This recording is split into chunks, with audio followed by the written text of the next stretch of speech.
कॉलेजला सीनच झाला ना भो. तुम्हाला काय सांगू मित्रांनो. आणि त्याच्यात राहुल भाऊच्या हॉटेलवर गेलो आणि भाऊ कोणासोबत तरी बोलत होता. सांगतो पुढं काय झालं ते. तर कसं काय पब्लिक मस्त ना मजेत नाही तर आपलं स्वागत आहे आपल्या नवीन दैनंदिनीमध्ये. आज आपण लई दिवसातून कॉलेजला जाणार होतो. म्हणलं चला जाऊया एकदा जाऊन पावा तरी काय कॉलेजला काही नाही. मग सगळे आपण सोबत निघालो. पहिले आपण सगळ्यात पहिले गेलो चौकामध्ये पोहोचलो. बाबांचं दर्शन वगैरे झालं सकाळी सकाळी.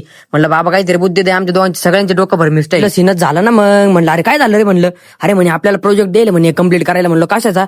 म्हणे अरे ते आपल्याला कंपनीमध्ये जायचं आणि ते सगळं माहिती गोळा करायची. म्हणलं अरे झालं ना डोक्याला ताप. एक तर पहिलेच ताप कमी होता. मग काही नाही यावं म्हणलं कॉलेजला भेट देऊन. पहिल्यांदा कॉलेज बघितलं बोलले भारी वाटलं मित्रांनो. तुम्हाला काय सांगू पण आम्हाला काहीच येत नाही ना. आम्ही कधीच्या नावात जातो कॉलेजचं तोंड पाहिलं वारे. मग आम्ही सगळ्यात पहिले परत गेलो. बाबांचं दर्शन झालं. आमच्या कॉलेजमध्ये लगेच आकाशची बॅच आलेली होती पोरांसाठी 10वीच्या. लिफ्ट मध्ये वगैरे गेलो. वर्गात गेलो बॅग वगैरे ठेवली. अभिषेक भाऊ म्हणलं अभिषेक भाऊच्या जंगात जमलेलं दिसतंय. त्याला म्हणलं भाऊ या बाय खोटं बोलायचं नाही. म्हणलं नाही रे म्हणे असं तसं काही नाही म्हणे. म्हणलं बरं म्हणलं समजून गेलं म्हणलं आम्हाला चल. मग काही नाही म्हणलं चला आता जायचं होतं आपल्याला घरी लवकर टाइम झाला. म्हणलं चला मग जाऊ आपण राहुल भाऊच्या हॉटेलवर गेलो. आम्ही मस्तपैकी थोड्या वेळ पब्लिक तुम्ही एक काम करा मग आपल्या लवकर आपल्या पेजला फॉलो बिलो करून द्या बरं मस्तपैकी. तुमच्या प्रेम द्या बरं आम्हाला. नाश्ता वगैरे करायला नव्हता आपण सकाळी. म्हणलं चला नाश्ता करू. चला मित्रांनो भेटू पुढच्या व्हिडिओमध्ये. जय साईनाथ.